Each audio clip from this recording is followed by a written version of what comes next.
É uma coisa impressionante. Tá tudo errado, gente. Tá tudo errado. Não sei se o Augusto Melo e a sua diretoria, na minha visão, isso é totalmente achismo. Tem coisa nessa história aí da patrocinadora. É muito difícil não aparecer nada depois da conclusão. Mas você tem que fazer as coisas com paciência.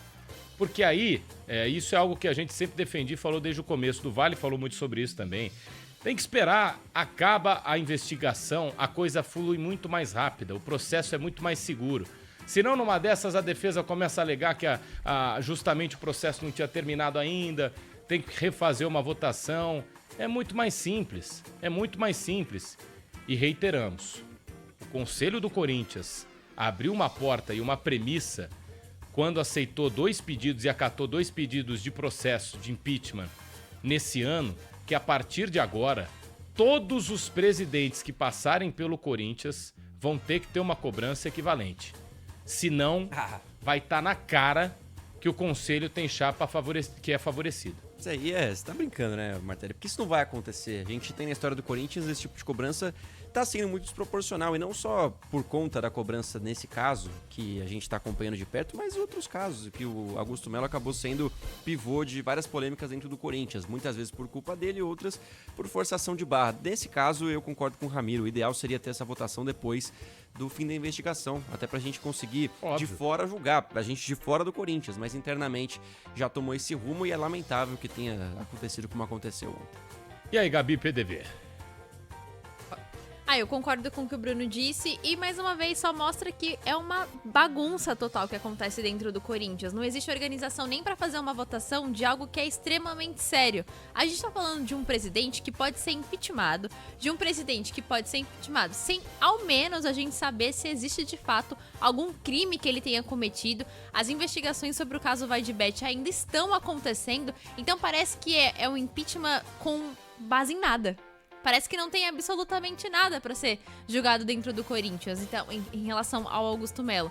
Então fica meio com essa sensação de que realmente é partidário, que realmente tem uma oposição que quer voltar ao Corinthians. A gente pode falar várias coisas aqui que o Augusto Melo fez de forma errada. Eu tava até conversando com alguns amigos que são corintianos e eles concordaram comigo que o Augusto Melo não é o presidente dos sonhos, mas é o presidente que, na concepção dos corintianos, era a melhor opção no momento, porque ou era renovação e transparência de novo, ou você tinha o Augusto Melo. E o Augusto Melo, naquele momento, era a melhor opção pro corintiano. Então, essa insistência da oposição e como ela quer voltar a comandar o Corinthians, ela é meio estranha. Então, acho que concordo, na verdade, com vocês de que tem que esperar realmente as investigações do caso Vaidebet terminarem, para aí sim, realmente existir uma votação de impeachment que seja justa, porque quando a gente fala sobre um presidente ser destituído de um cargo, a gente tá falando de praticamente ali um presidente que tenha cometido crimes dentro de uma instituição, como é um clube de futebol que não é SAF e que tem várias outras pessoas envolvidas. E se o Augusto Melo for impeachmentado e tiver relações com o caso Vaidebet diretamente ali ligado a esses casos, ele não tem só que ser destituído, ele tem que ser cobrado na justiça mesmo. PDV, o fato é, como o outro lado é grande, né? Já pararam pra pensar como o outro lado é grande? E aí o outro lado, eu digo outro lado Augusto, porque, né, enfim, você sabe de que eu tô falando, é um nome composto. O grupo que comandou o Corinthians nos últimos anos. É impressionante o tamanho do poder que esses caras têm. Porque qual foi o último processo de impeachment no Corinthians que foi votado? Foi o do Alib? Foi o do Alib, acho que 2007, não, foi até 8, se eu não me engano. Foi... Vamos tentar levar os... facilmente mais de 15 anos. Eu acho que foi isso, acho que foi 2007. Vocês acham que 2008, nesse meio né? tempo não teve motivo para votação de impeachment? O impeachment do Nesse meio tempo foi em 2007. 2007 aí, então. O Corinthians caiu em 2007. Isso. E aí anos. o Andrés ele sobe o Corinthians em 2008, né? Você acha que nesse meio tempo, mas não teve um caso? Você, torcedor do Corinthians, com empresário, com patrocínio, com estádio novo, vocês acham que não ia ter um caso para o Conselho se reunir para votar um outro impeachment? Só aconteceu depois de 18 anos? É isso mesmo? Eu acho difícil Uma curiosidade pensar nessa possibilidade. Quantos foram votar, ô Ramiro? 240. É isso, o número diminuiu em relação à votação do Alib em 2007.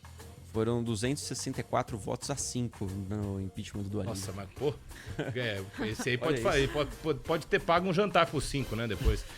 E aí, PDV? Cara, eu não tenho muito acrescentado do que vocês falaram, e algo que a Gabi falou no começo, né? Que não é... O que a Gabi falou? Que não era algo... Não é exclusividade do Corinthians ser uma bagunça. Outros clubes também têm isso. Assim, não é um negócio, sabe? É tudo aquilo que a gente já imaginava. O futebol é meio assim, né? Futebol, em sua maioria, os clubes... os homens fazem a política ali, é tudo muito truculento, né? O futebol, ele anda pra trás às vezes, é reacionário em vários pontos. Então, nesse aspecto, nada me surpreende. Eu tô com vocês com relação a isso. A gente repetiu o que a gente já vem falando, de que o melhor momento, o melhor timing para essa votação seria justamente depois de uma conclusão na investigação do principal caso que envolve essa diretoria com relação a uma possibilidade de irregularidade. A única coisa que eu queria chamar a atenção, e é bem rápida só, eu sou 100% a favor da política, tá? Eu acho que a gente resolve as coisas através da política. A essência da política, ela é essa, né? Ela é a conversa, ela é a negociação, ela é o consenso, mesmo às vezes com aquilo que você não concorda, mas você acaba tendo de aceitar porque é importante. Enfim, essa política básica eu sou muito a favor. Agora, algumas coisas não entram na minha cabeça, né? Tipo assim, o diretor de futebol que desbancou a diretoria anterior, a gestão anterior, estar ao lado desses caras, né? No caso, o Rubão tá ali. Entrando junto com o Mário Gobi e entrando junto com o Andrés. Você não precisa ficar ao lado da pessoa que você apoiou o tempo todo, caso você não concorde mais com o que está acontecendo. As pessoas mudam, né? Às vezes você acha algo de uma pessoa e ela te decepciona. Você não precisa morrer com aquela pessoa, né? Morrer abraçado com aquela pessoa. Agora, você mudar de posição de uma forma tão radical como o Rubão demonstra ter mudado, isso me espanta. Isso me espanta. Exatamente. Isso e não me é só espanta. que ele estava apoiando, ele dava declarações contra. Lógico. Não era só de apoio de Augusto. Gente, a chapa era Augusto e Rubão. E era contra, e era assim, eram declarações fortes contra Andrés e companhia, né? Isso serve pro torcedor entender que, assim, esses caras não tem muitas vezes... São poucos, tá? Que a gente fala, generaliza, tal. Eu não gosto de generalizar, mas é assim, a maioria desses caras, eles não tem lado A, lado B, lado C, eles têm uma coisa que se chama, deixa eu ver aonde o meu cavalo, onde eu vou amarrar meu burro aqui que ele vai me ajudar mais, e aonde eu vou me dar melhor. Ponto. Não importa, e é no português, claro, vendidos.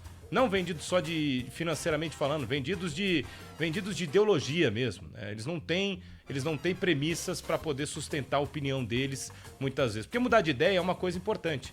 Acho que todo ser humano, quando muda de ideia de alguma forma sobre algo, tá tentando, né, crescer, sair da zona de conforto. A outra é esses casos aí que a gente vê de forma isolada. Ô Martelli, só pra gente também trazer um detalhe, né?